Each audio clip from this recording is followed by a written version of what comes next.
జూబ్లీహిల్స్ ఉప ఎన్నికపై CM Revanth Reddy focus పెట్టారు. రేపు మంత్రులతో కీలక సమావేశం నిర్వహించనున్నారు. ఈ సమావేశంలో జూబ్లీహిల్స్ ఎన్నికపై చర్చించనున్నారు. కార్పొరేషన్ చైర్మన్లు మంత్రులకు దిశానిర్దేశం చేస్తారు సీఎం రేవంత్ రెడ్డి.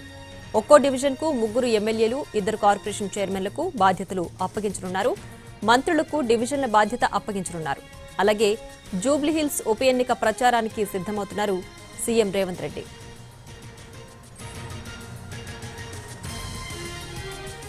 ఇక ఇదే అంశానికి సంబంధించి పూర్తి డీటెయిల్స్ మా ప్రతినిధి చారి ఫోన్ లైన్ లో అందిస్తారు. చారి, జూబ్లీహిల్స్ ఉప ఎన్నికపై కాంగ్రెస్ పార్టీ ఫోకస్ చేసింది. సీఎం రేవంత్ రెడ్డి నేరుగా ఈ ఎన్నికలను పర్యవేక్షించుతున్నారు.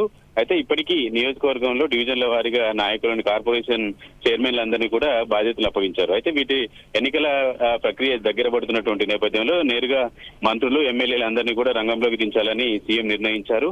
ఈ క్రమంలో భాగంగానే రేపు ఉదయం 11:30కి సీఎం రేవంత్ రెడ్డి మంత్రులు, అలాగే కార్పొరేషన్ చైర్మన్లు, పార్టీ ముఖ్య నాయకులందరితో కూడా సమావేశాన్ని నిర్వహించబోతున్నారు. ఒక్కో డివిజన్ కి 3 ఎమ్మెల్యేలతో పాటుగా కార్పొరేషన్ చైర్మన్లను కూడా బాధ్యతలు అప్పగించాలని నిర్ణయించుకున్నారు. వీరందరికీ కూడా రేపు దిశానిర్దేశం చేయబోతున్నారు. ఇప్పటి వరకు గ్రౌండ్ వర్క్ సంబంధించినటువంటి అంశాలన్నింటినీ కూడా పూర్తి చేసింది. ఇక పూర్తి స్థాయిలో డోర్ టు డోర్ క్యాంపెయిన్ కి సంబంధించినటువంటి విషయాల మీద రేపు దిశానిర్దేశం చేయబోతున్నారు.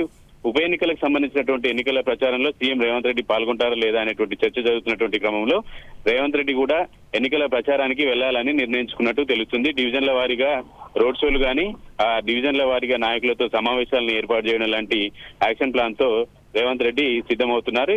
ఈ నేపథ్యంలోనే రేపు జరిగేటువంటి సమావేశంలోనే నాయకులందరికీ కూడా దిశానిర్దేశం చేయబోతున్నారు. Right Chari, thanks for the updates.